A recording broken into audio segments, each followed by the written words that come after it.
দরবেশ ও বাদশাহর গোপন পরীক্ষাজ্ঞে। অনেক আগের কথা।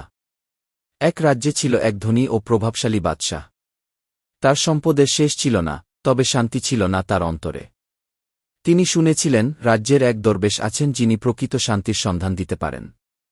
বাদশাহ একদিন ছদ্মবেশে দরবেশের কাছে গেলেন। দরবেশ ছিলেন এক নির্জন কুটিরে ধ্যানমগ্ন। বাদশাহ হেসে বললেন, হে দরবেশ, আপনি কি সত্যি শান্তির পথ জানেন?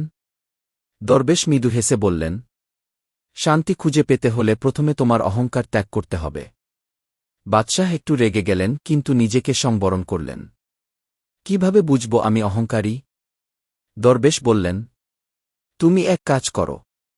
আজ থেকে 7 দিন রাজ্যের দরিদ্র মানুষদের ঘরে ঘরে গিয়ে ভিক্ষা করো, আর যা পাবে তা আমাকে এনে দাও। বাদশাহ অবাক। এক বাদশাহ হয়ে ভিক্ষা? কিন্তু প্রতিজ্ঞা করেছেন শান্তি খুঁজবেন, তাই রাজি হলেন। 7 দিন বাদে তিনি ফিরলেন সামান্য কিছু খাবার ও কয়েকটা কয়েন নিয়ে।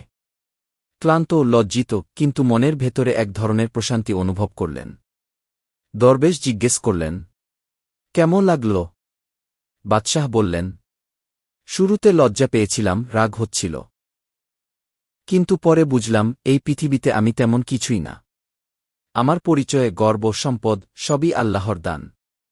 দরবেশ মৃদু হেসে বললেন, এখন তুমি শান্তির পথে পা দিয়েছ। অহংকার যত কমবে, আল্লাহর নৈকট্য তত বাড়বে। শিক্ষা। প্রকৃত শান্তি অর্থ ও ক্ষমতায় নয়, আত্মদম্ভহীন বিনয় ও আল্লাহর সন্তুষ্টিতে।